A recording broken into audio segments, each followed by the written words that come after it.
Good morning, ladies and gentlemen. Kieran Downer from Document Management Tasmania, and thank you yet again for joining me. When I think about the low-hanging fruit that we have in business, it's always the fat. We always have fat in business. And you're going to go, Kieran, what do you mean by fat in business? Where are you going to find the most opportunity? What's your biggest expense? And your biggest expense for most industries are your people. Now, I've worked with hundreds of people, if not thousands, over many years. And I've heard this one commonly said, and you're probably going to relate to it. Mate, I just don't have time. What we refer to that is a lie. There is no such thing as a role that runs at 100%. No such thing. And by the way, if you do, I would really question you to start looking at your systems, processes and procedures, because there is something severely wrong. Every role, at worst, and I use the word at worst, not at best, will run at 80%. You've got to enable 20% fat within the function. And what's that fat for?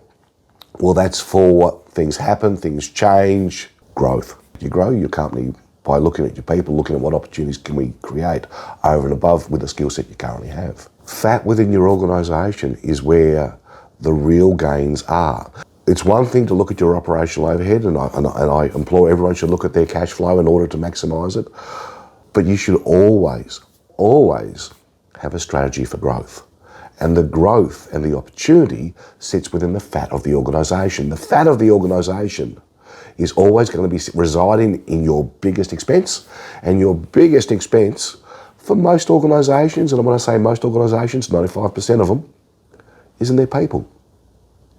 How can we take our workforce, grow and develop? And you're going to ask me, Kieran, how do we do that?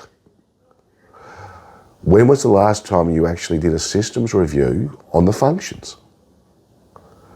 If you've done what, and this is the challenge with older companies which are 10 years plus, and you've got a stable workforce and you love them to death and they've been with you forever, and you've got loyalty to them and they're loyal to you, and that's awesome, but they're still doing the same thing that they did 10 years ago, even though the technology and all the other things may have changed around them. It is imperative that you actually review the roles. And the problem you're going to have, and this is something that we've just done recently, I actually brought in our accountancy firm, Findex Australia, to actually do a full systems process audit review. Why? Because you don't know what you don't know what you don't know. We're all consciously inept when it comes to our own internal systems and processes, because we're doing what we've always done. When you bring in an outsider, they will actually then give you some suggestions to industry, to vertical markets, to other markets on how you can grow and develop, and then release productivity, create greater opportunity into your business. This is what I refer to as fat. Now, fat's not a bad thing. Fat's what we store energy and we burn energy, and that's how we get growth. And that energy comes from fat. You've already got fat in your business, and I want you to start looking and thinking about that right here, right now. So as you know, it's always prudent to look at your current operational overheads. You've got fat there. Harness that. That'll give you your growth. Talk to you tomorrow.